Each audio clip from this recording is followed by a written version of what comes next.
이 아침에 선포할 하나님의 말씀은 사도행전 10장 7절에서 17절까지 말씀 보겠습니다. 사도행전 10장 7절에서 17절까지 한 구절씩 교독하고 17절은 함께한 목소리로 낭독합니다. 마침 말하던 천사가 떠나매 고넬료가 집안 하인 둘과 부하 가운데 경건한 사람 하나를 불러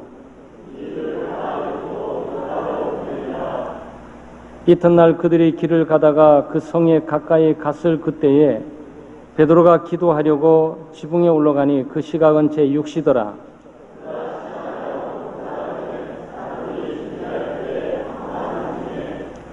하늘이 열리며 한 그릇이 내려오는 것을 보니 큰 보자기 같고 내 귀를 메어 땅에 들이웠더라.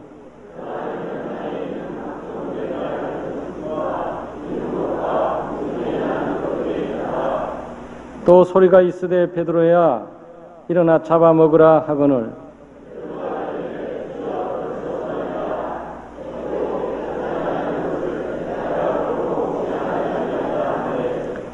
또 두 번째 소리가 있으되 하나님께서 깨끗하게 하신 것을 내가 속되다 하지 말라 하더라.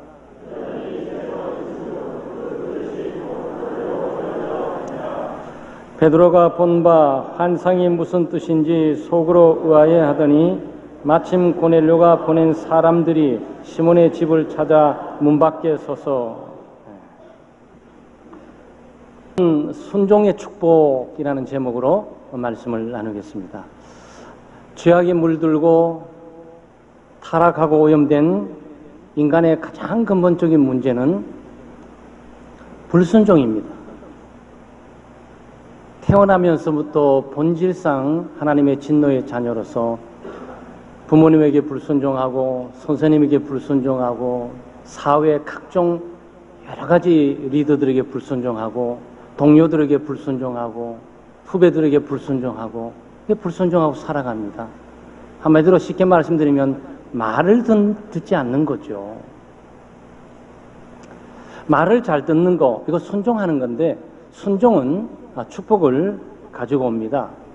근데 불순종한 인간의 마음은 타락하고 오염되어 있으니까 원래 완악하고 완고한 거예요.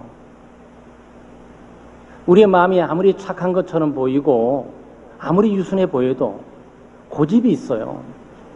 또 아집이 있습니다.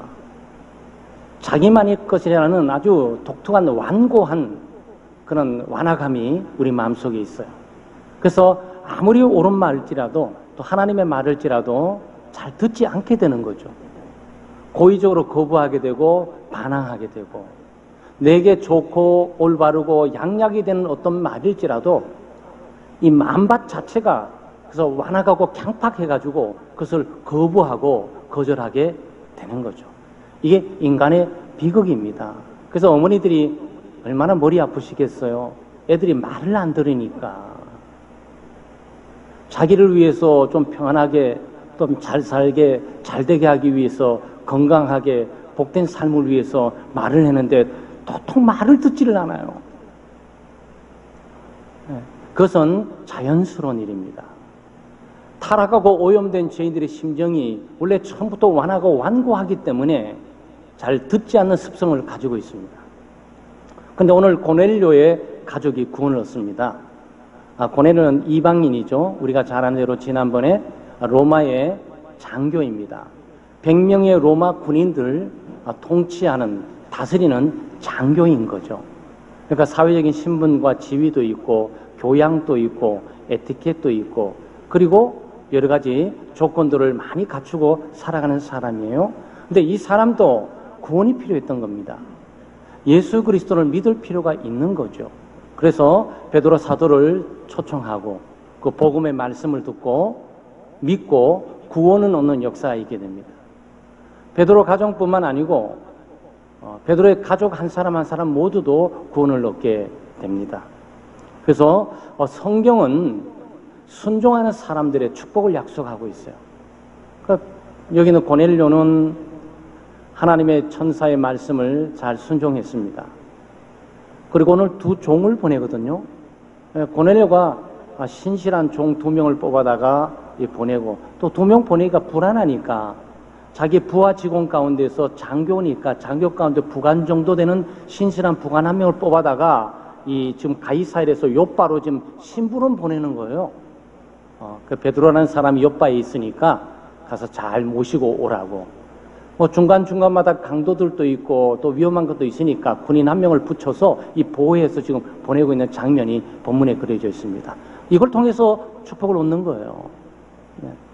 천사의 말을 순종해서 복을 얻고, 또 장교, 자기 상사의 말을 듣고 복을 얻는 거고, 자기 주인의 말을 듣고 복을 얻게 되는 거고, 사실 고넬료뿐만 아니고 고넬료의 가족들과 지금 보내는 이 2 종들, 또 부하 이 직원 모두가 예수를 믿고 구원 얻는 역사가 곧 있게 되는 겁니다. 사도행전 10장은 참 중요한 장이에요.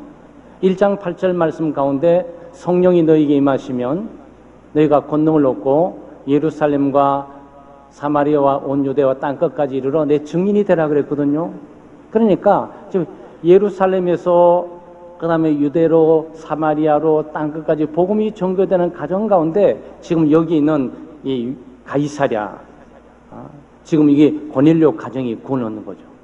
그러니까 예수 믿지 않았던 사람이 예수 믿는 거고, 유대인이 아닌 사람이 유대인이 아닌 사람이 예수를 믿게 되는 거고, 소위 이방인들이 예수를 믿게 되므로 이방 선교의 이 출발점을 지금 사도행전 10장이 우리에게 알려주고 있는 거예요.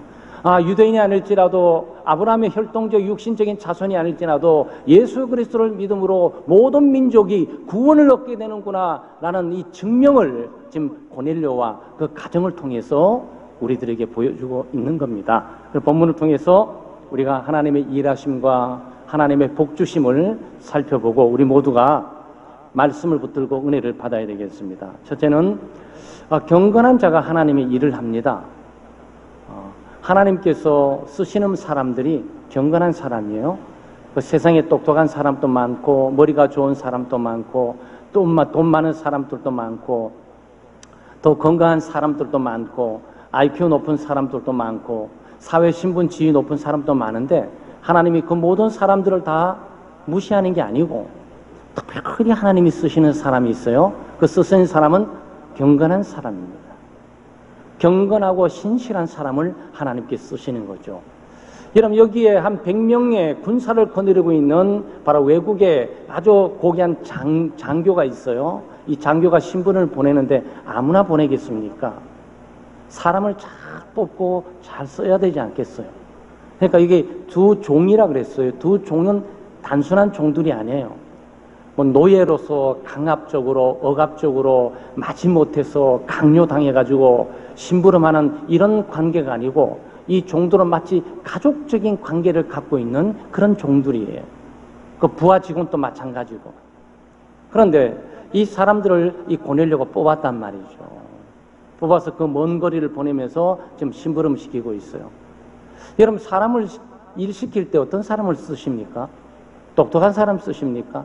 근데 불성실해요. 네. 잘난 사람 쓰십니까? 그 불성실, 게으르고 태만해서 자기를 제대로 돌보지도 않아요. 책임감도 없어요. 아무리 멋지고 아무리 그럴듯해 보이고, 네, 아무리 IQ가 높고 아무리 똑똑하고 아무리 학식이 높아도 책임감이 없이 게으르고 태만하면서 불성실하게 일하는 사람을 어떻게 쓰겠어요? 뭘 믿고 쓰겠습니까? 근데 약간 IQ가 높지 않아 보이고 학식이 높지 않아 보이고 똑똑해 보이지 않는데 그렇게 책임감을 가지고 자기 일들을 충실하게 할 수가 없어요. 그러니까 그 사람을 쓰게 되는 거죠. 네? 그러니까 여기 지금 고넬료하고 동일한 형용사 하나가 붙는데 7절 하반절에 부하 가운데 경건한 사람 하나를 불러 이렇게 말했어요. 경건한 사람 하나를 불러 그랬습니다. 이 경건은 어디다 쓰냐 하면 경건은 하나님과의 관계에서 쓰는 거예요. 그러니까 교회 밖에는 경건이 없어요. 교회 밖에는 불경건입니다. 예수를 믿지 않고 하나님을 믿지 않는 거죠. 그러니까 경건은 하나님과의 바른 관계를 갖고 하나님을 경외할 뿐만 아니고 하나님 앞에서 살아가고 하나님을 의식하고 하나님을 두려워하면서 살아가는 종류 사람을 우리는 경건한 사람이라고요.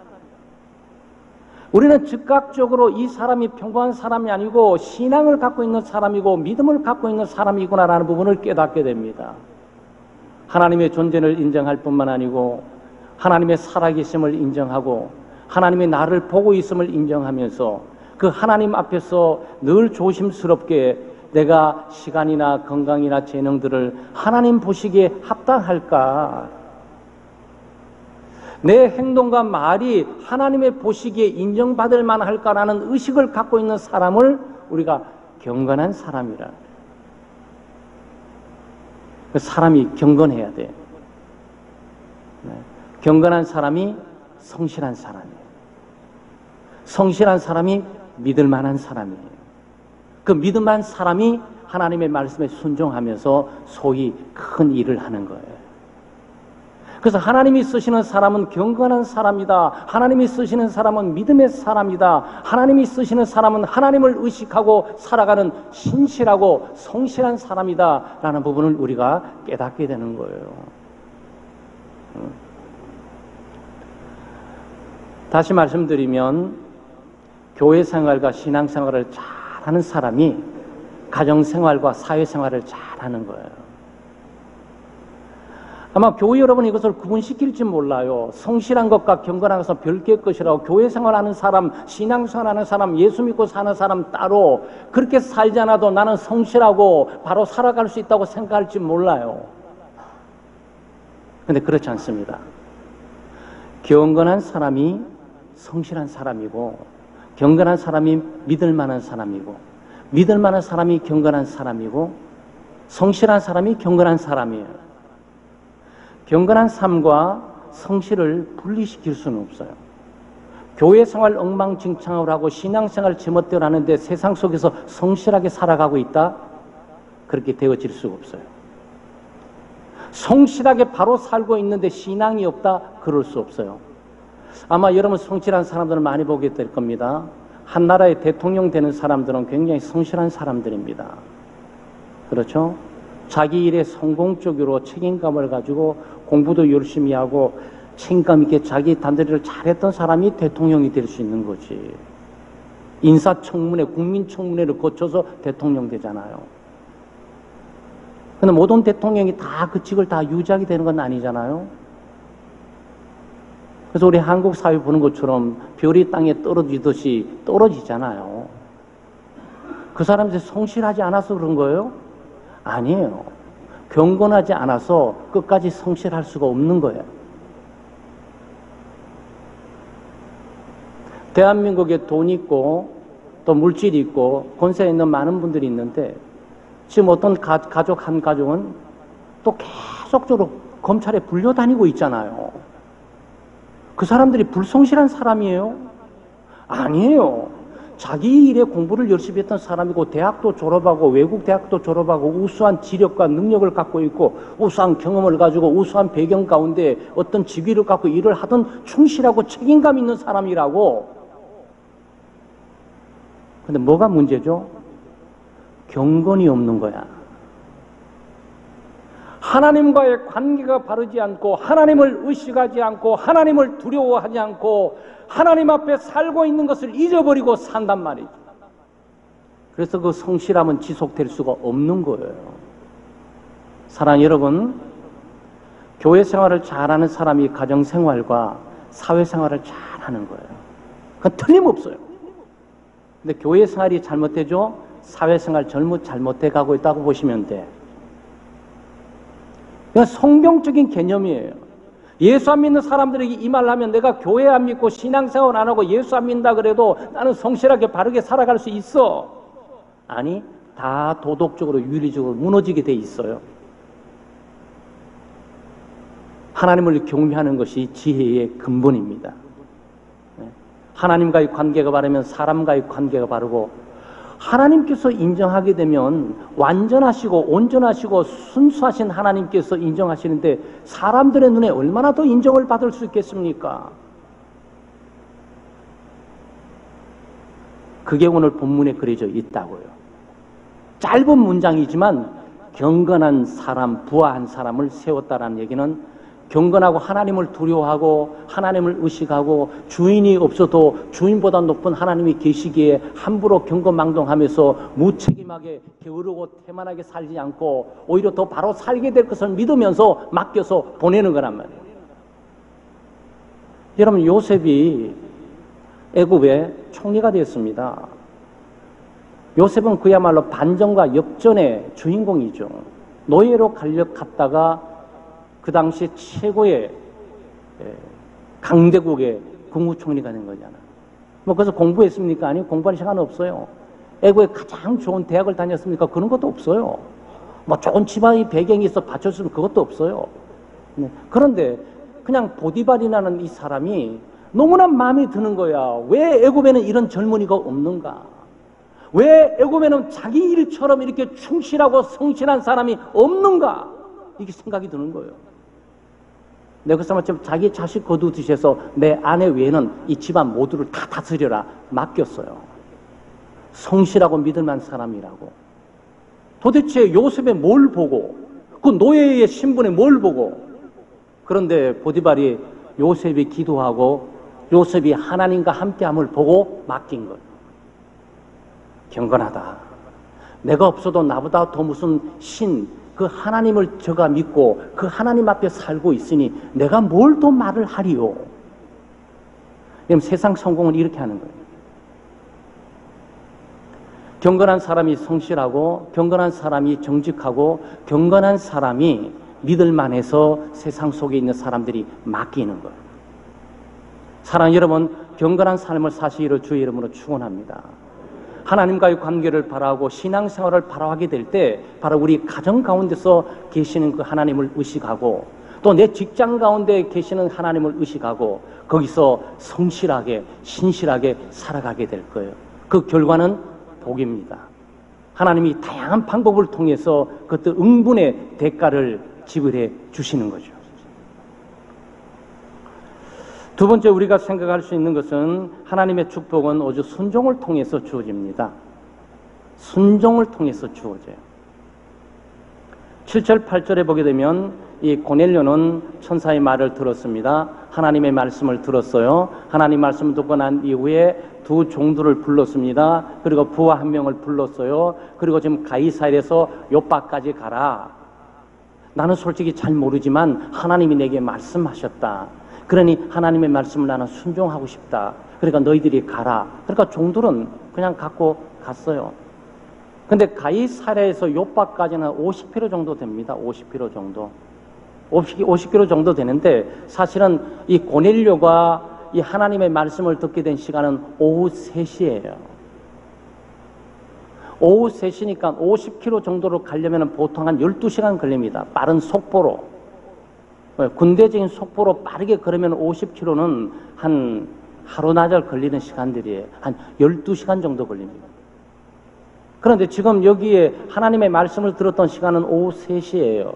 오후 3시니까 지금 종도를 빨리 불러서 준비시키는 것은 1시간, 오후 4시에 출발했다 가정하게 될 때 오후 4시에 출발하게 되면 4시 정도 되게 중간쯤 가다 보게 되면 저녁이 되고 해가 저물어가지고 잠자고 갈 수밖에 없어요. 그리고 잠자고 가니까 여기 지금 나오는 것처럼, 네? 9절 말씀에 이튿날 그들이 길을 가다가라고 이튿날이 된 거예요. 근데 이튿날이 되는데 바로 그때에 도착할 때쯤 때가 되니까 바로 이 베드로가 지붕 위에서 기도하고 있는 거예요. 기도하는 중에 지금 환상을 보면서 지금 이 내용들이 오늘 본문에 나와 있습니다. 여러분, 순종은 하나님의 복을 받는 통로예요. 이 말씀을 드리는 시간적인 내용을 말씀드리는 이유는 뭡니까? 고넬료가 즉각적으로 응답하셨다.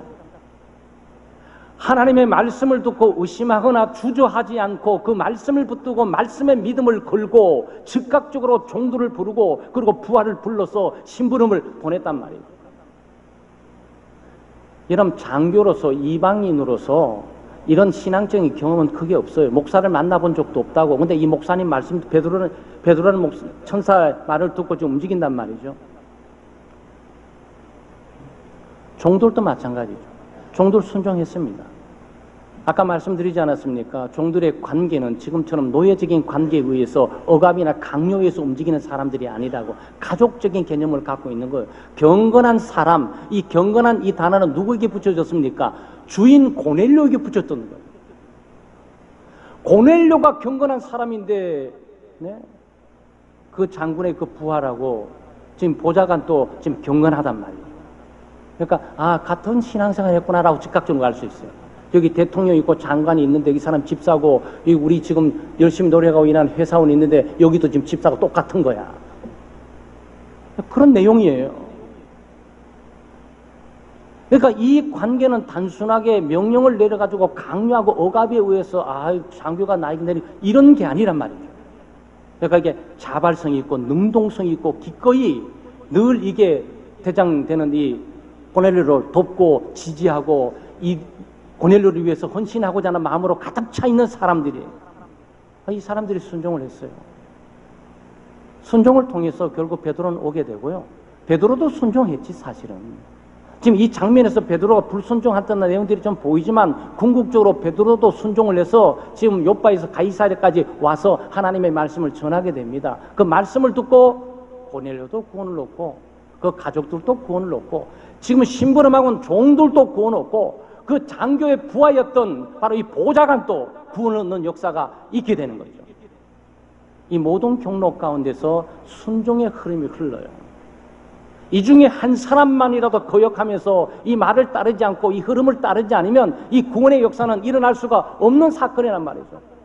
고넬료가 들었는데 종들을 안 보내도 문제가 있는 거고, 네? 종들이 들었는데 신부를 하면서 시간 질질 끌면서 가다가 엉뚱한 치다가 몇 시간 걸리는지 잘 모르고 가는 것도 문제가 되는 거고, 베드로도 들었는데 언감생심 내가 가이사랴 고넬료라는 사람 내가 어떻게 안다고, 나는 유대인이고 자기는 이방인이고 또 정말 우리 민족을 지배하고 통치하는 로마의 군인인데 내가 거기 왜 가야 되냐고, 그래도 이것도 문제가 생기는 거예요. 그러니까 사랑하는 여러분, 순종은 하나님의 축복을 가지고 옵니다. 약속된 축복을 가지고 오죠. 아마 여러분이 잘 아는 것처럼 창세기 12장 이전에 하나님께서 아브라함에게 복을 주셨잖아요. 그 복은 놀라운 복입니다. 12장 2절에 내가 너로 큰 민족을 이루고 내게 복을 주어 내 이름을 창대케 하려니 너는 복의 근원이 될지라 그랬어요. 그러니까 아브라함은 아내만 있고 자녀가 없는데 하나님의 약속은 너로 하여금 큰 민족을 이루게 할 거야. 그리고 너 이름 창대하게 할 거야. 이거 약속이 이루어졌어요. 4천, 5천 년 후인 제가 지금 기억을 하고 있는 이름이니까 아브라함. 아브라함 모르는 분 계세요? 여러분, 한국 역사 가운데 유명한 인물 몰라도 아브라함 모르는 분은 아무도 없어요. 하나님의 약속이 이루어진 거죠. 그리고 복의 근원이 된다고. 복의 근원이에요. 왜? 아브라함의 자손이 예수 그리스도고 예수 그리스도를 통해서 모든 민족이 구원을 얻게 되니까 이 복의 근원이 되신 거지. 큰 민족을 이룬 것도 마찬가지고 말이죠.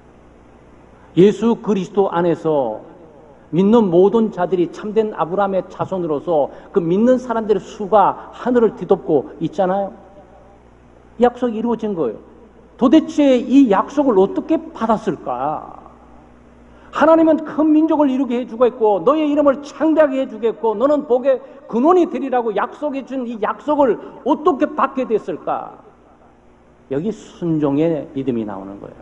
그 바로 1절에 너는 본토 친척 아비를 떠나, 요 말이 나오는 거예요. 본토 친척 아비를 떠나지 않고서는 이루어질 수 없는 약속이에요. 아브라함은 복의 근원이 되기 위해서, 이름이 창대케 되기 위해서, 지금 아무 자녀도 없지만 큰 민족을 이루는 자손을 갖기 위해서 반드시 해야 될 하나가 있는데, 그것은 하나님의 약속의 말씀에 순종하는 거예요. 여러분, 가만히 있다가 어느 날 갑자기 고향을 어떻게 떠납니까? 아버지 친척을 어떻게 떠납니까? 이 정든 땅을 어떻게 떠납니까? 얼마나 불안하고 초조하고 긴장이 되겠습니까? 근데 그 대가를 지불해야 돼요. 하나님의 약속은 그걸 통해서 이루어지도록 되어 있는 겁니다. 여러분, 하나님의 약속은 풍요롭습니다. 하나님이 예수 그리스도 안에서 우리 믿는 자들에게 주어진 약속들은요, 이루 말할 수 없는 거예요. 그 이루 말할 수 없는 그 약속은 하나님의 말씀을 통한 순종을 통해 우리가 얻을 수 있게 되어 있단 말이에요. 순종의 축복도 있지만 불순종의 저주와 심판도 성경에 기록되어 있지 않습니까? 아마 여러분이 잘 아는 것처럼 최초의 인류, 아담, 우리의 인류의 조상 아니에요? 아담과 하와. 에덴 동산은 모든 것이 다 있는 곳이에요. 에덴 동산은 죄가 없는 곳입니다. 에덴 동산은 죄가 없기 때문에 고통과 근심과 아픔과 고난과 세균과 그리고 죽음이 없는 완전한 영생하는 곳이 에덴 동산이에요. 하나님께서 최초의 인류에게 그 동산을 주시면서 동산을 관리하게 하시고 이것을 맛보고 살라고 모든 약속을 다 드렸죠. 모든 걸 다 먹으라고. 선악을 알게 하는 나무 딱 하나, 조고 있는 열매는 절대 먹지 마 그랬어요. 먹으면 정년 죽어. 이게 하나님의 약속이에요. 근데 역사는 어떻게 가르쳐줍니까? 창세기 역사는 먹었다, 쫓겨났다, 추방됐다, 생명이 없다, 죽음을 맞이하는 운명적인 존재와 죄의 가시와 고통과 아픔으로 얼룩진 삶을 살게 될 것이다 라는 것만 남게 되는 거죠. 우리는 그 경험의 열매를 우리는 계속 맛보고 살아가는 거고. 뭐가 문제죠? 불순종이에요.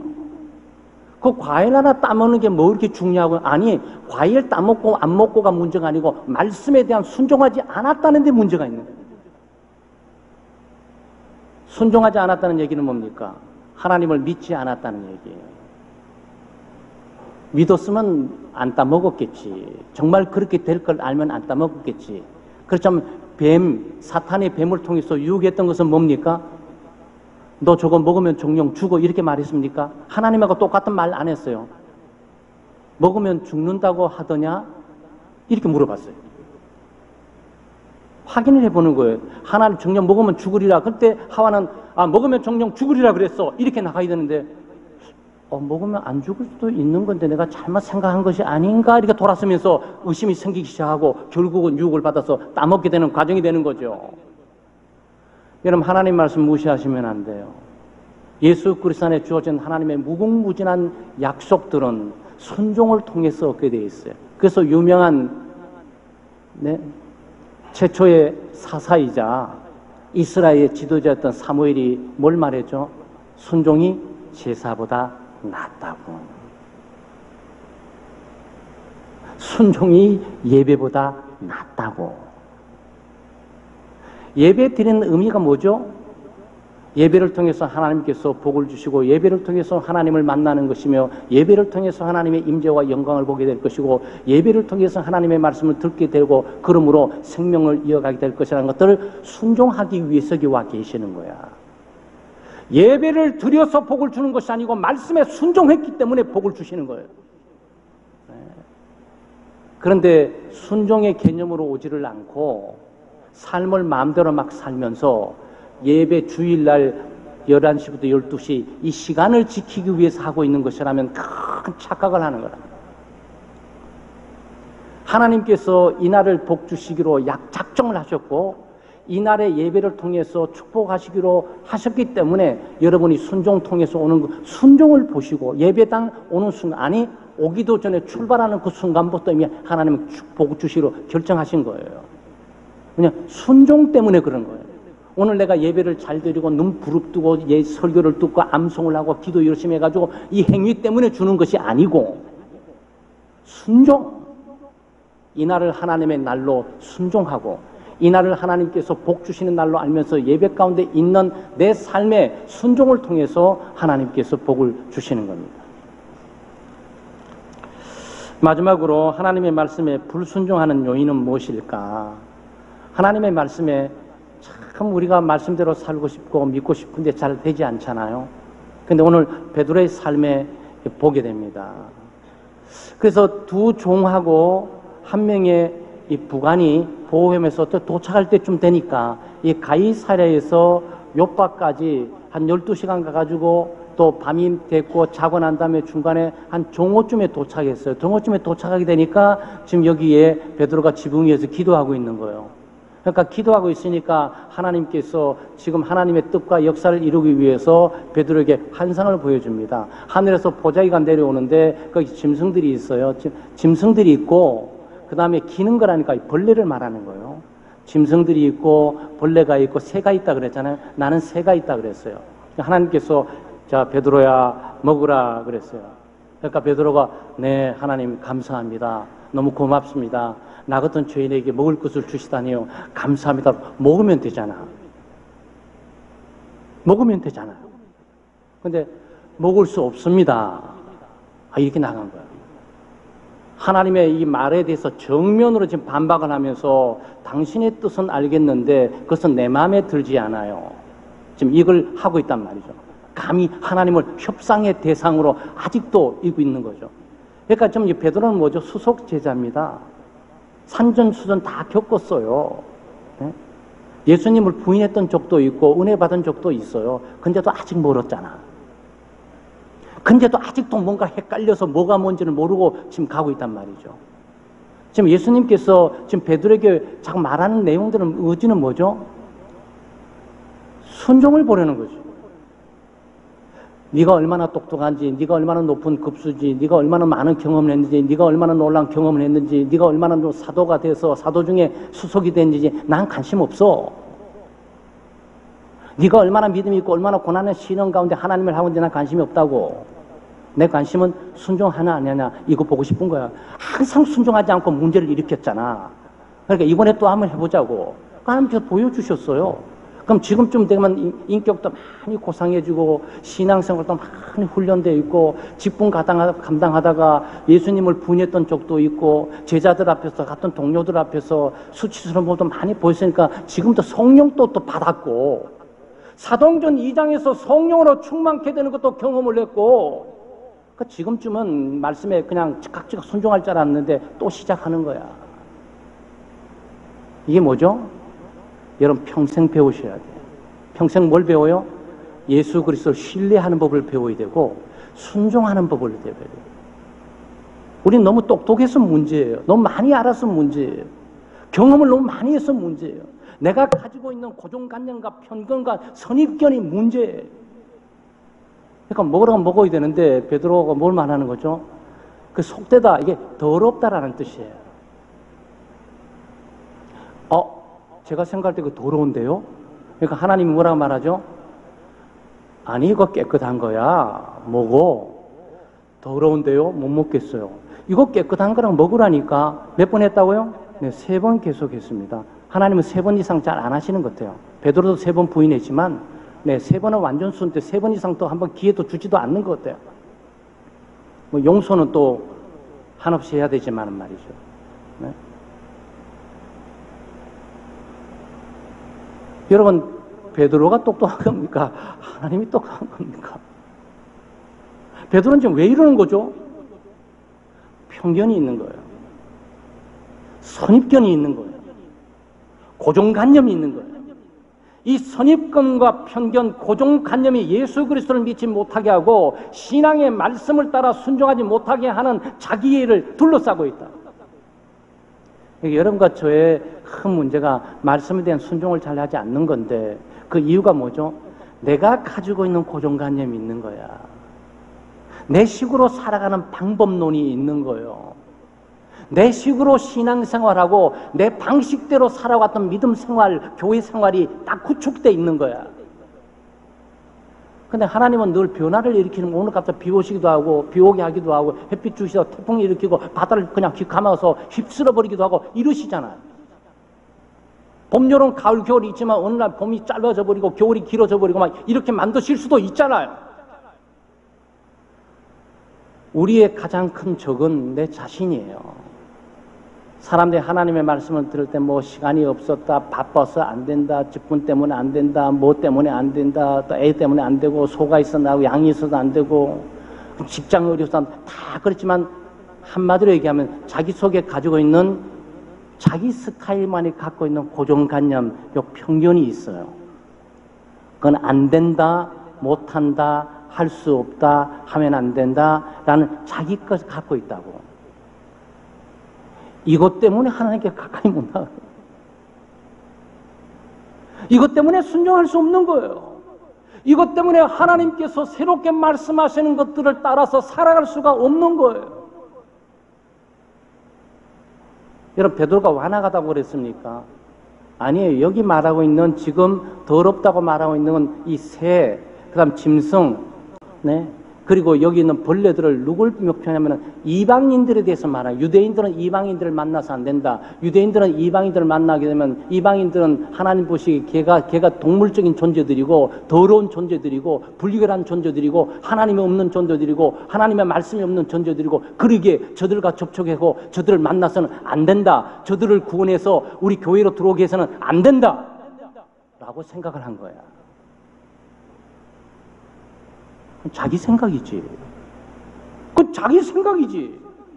하나님께서는 아니 내가 깨끗게 했다고 하는데 네가 뭔데 자꾸 말을 많아. 여러분 이게 우리의 삶에 적용하면요. 하나님이 된다 그러면 하나님 됩니다. 이렇게 따라 하시면 돼요. 하나님이 된다는데 나는 안 된다고 생각하는 게 문제인 거예요. 믿으면 구원 얻는다고 말하는데 내가 생각할 땐 믿으면 구원 얻을 것 같지 않고 행해야 구원 얻을 것만 같아. 그래서 믿을 수가 없어. 이게 문제가 되는 거죠. 기도하면 된다 그러는데 기도해도 안 될 것만 같아. 또 기도해도 안 됐어. 그러니까 기도하지 않아. 여러분 우리 문제가 이런 것들이에요. 하나님의 말씀을 따라 행하게 되면 복이 있습니다. 그러면 그것은 목사님 말이고 그건 성경 얘기고 그건 믿으면 좋고 따라 살아가는 특별한 종류의 사람 얘기고 나는 안 되더라고. 헌금하면 하나님께서 복을 주신다 그러는데 그거는 돈 있는 사람 얘기고 나하고는 관계없는 얘기고 그런 성경의 특정적인 인물에 감동받은 사람이 해야 될 일이고 나는 감동받지 않으니까 나하고는 관계없는 일이고 그러니까 내가 생각하고 있는 생각대로 가고 헌금하게 되면 돈 잃어버리고 손해보는 거고 봉사하고 헌신하게 되면 하나님께서 복을 주신다는 얘기인데 봉사 헌신하게 되면 나는 꼭 손해볼 것만 같아. 내 시간과 내 인생을 다 상실하고 잃어버릴 것만 같아. 그래서 안 하는 거예요. 여러분 우리 편견, 고정관념, 선입견 경계하셔야 돼요. 그래서 이단들이 있는데 가가지고 편견, 선입관념 막 이렇게 캐쳐놓으면 안 되고 정상적인 하나님의 말씀이 증거되고 이 말씀이 선포되는 장소 가운데서 그 말씀을 들을 때 우리 선입관념이나 편견과 고정관념을 좀 내려놔야 돼요. 3번 하고 난 다음에 이 베드로는 그래도 은혜 가운데 깨달았어요. 그래서 이것을 실행을 하게 됩니다. 지금 이방인에 있는 가이사랴에 있는 고넬료라는 그 백부장이 있는데 그 로마의 군대 장관을 내가 만나라고 지금 이런 메시지를 나에게 보내주고 있구나. 나는 지금 유대인으로서 이방인들을 꺼려하고 이만들이 오기를 만나기를 꺼려하고 그들과 식사하기를 꺼려하는데 그들의 초대에 내가 응해라고 지금 하나님께서 말씀하고 있구나. 하나님이 유대인의 하나님만이 아니고 이방인의 하나님도 되시는 하나님이시구나라는 부분들을 깨닫게 되는 거죠. 사실 이 부분들은요 유대인들이 오해를 해서 그래요. 자기들의 유대인들의 조상이 거슬러 가면 누구죠? 아브라함이에요. 아브라함이 뭡니까? 하나님 약속이 뭐죠? 모든 민족의 아버지가 되고 모든 민족의 복의 근원이 된다고 말했어요. 그러니까 하나님께서 유대 민족의 조상을 부를 때 너희 유대 민족의 리더로만 준 것이 아니고 모든 민족의 리더로 줬다는 사실을 인식해버린, 깨닫지를 못한 거예요. 그러니까 성경 바로 안다는 것은 굉장히 중요해요. 그냥 신앙생활 열심히 하고 기도생활 열심히 하고 예배생활 열심히 하자 그러면 하나님께서 복을 주시고 인도하시고 예수 그리스도 안에 주어지는 말할 수 없는 준비된 축복들을 주십니다. 그러니까 그건 좋은 말 같은데 교회 열심히 다니면 광신자가 될 것만 같아. 그래서 안 하는 거야. 아니 그래서 못 하는 거야. 그래서 하나님께서 예수 그리스도 안에서 주어지는 말씀을 통해서 그리스도를 통해서 주어지는 엄청난 우리가 축복의 약속들을 누리지 못하고 살아갈 가능성이 많이 있는 거예요. 사랑하는 여러분, 우리는 경건한 사람이 되어야 됩니다. 하나님과 바른 관계를 유지하고 살아가야 되고 하나님을 믿는 사람이 되고 하나님을 신뢰한 사람이 되고 동시에 경건하고 거룩한 사람뿐만 아니고 우리가 세상 속에서도 경건하고 거룩한 사람의 결과로서 사람들에게 신뢰할 만하고 믿을 만한 사람들이 되어야 돼요. 바로 그런 사람들이 말씀에 순종하는 사람이 되는 거고 그 말씀의 순종을 통해서 하나님께서 복을 주시는 거예요. 그 복은 이미 이루 말할 수 없어요. 우리가 10장 전체를 계속 가게 되겠지만 이 고넬료 가정에 성령이 임하게 됩니다. 아마 여러분과 우리 옛날 권사님들이야 참 정말 목사님 신방 오시는 거, 주님 오시는 것처럼 이렇게 하고 그랬는데 지금 여기도 말이죠. 누굽니까? 사도예요. 사도 가운데 수석 제자입니다. 이 사람이 유대인들에게 가는 것이 아니고 이방의 로마의 군대장, 자기 나라를 지배하고 통치하는 그 적의 군대 장관의 집에 가고 있단 말이지. 이 자체가 복이에요. 말씀의 사자가 참석하는 것 자체가 복이고 그 말씀을 증거하게 될 때 성령께서 임하게 되고 그들에게 믿음을 주심으로 말미암아 마음을 열어서 베드로 사도가 전하는 예수 그리스도를 믿음으로 그들이 구원 얻고 고넬료뿐만 아니고 모든 가족들과 종들과 온 집안 모두가 구원 얻는 역사가 있게 됐단 말이에요. 이게 얼마나 참 복되고 숨겨진 하나님의 은혜냔 말이죠. 사랑하는 여러분, 우리가 말씀을 잘 순종함으로 예수 그리스도 안에서 주어지는 약속들 고넬료처럼 우리 자신뿐만 아니고 우리의 남편, 우리의 아내, 우리의 자녀들 또 우리 집안에서 일하고 있는 사람까지도 정말 복을 얻게 되는 그런 은혜의 삶을 살아가시기를 주의 이름으로 축원합니다. 하나님 아버지 참 감사합니다. 하나님의 크신 은혜와 사랑으로 저희들이 살아갑니다. 하루하루 몸도 마음도 연약하지만 세임받아 살아갑니다. 주님이 없이는 한순간도 살아갈 수가 없고 기도 없이는 한순간도 쉴 수도 없고 또 말씀이 없이는 한순간도 걸어갈 수 없는 저희들임을 고백합니다. 오늘 고넬료 가정에 말씀해 주시고 그 말씀을 따라 온 가족들이 이심전심으로 순종함으로 이 가정 전체에 구원의 은혜가 임한 것처럼 오늘 저희들에게도 믿음을 주시고 하나님을 믿고 의지할 뿐만 아니고 그 말씀을 신뢰하고 말씀을 따라 순종하는 삶을 삶으로 우리 자신뿐만 아니고 우리 자신이 속해 있는 우리 가족들 모두에게 또 친지들에게까지 하나님의 놀라운 구원의 복이 임하는 역사가 있게 해 주시옵소서. 감사드리며 예수님의 이름으로 기도드리옵나이다. 아멘.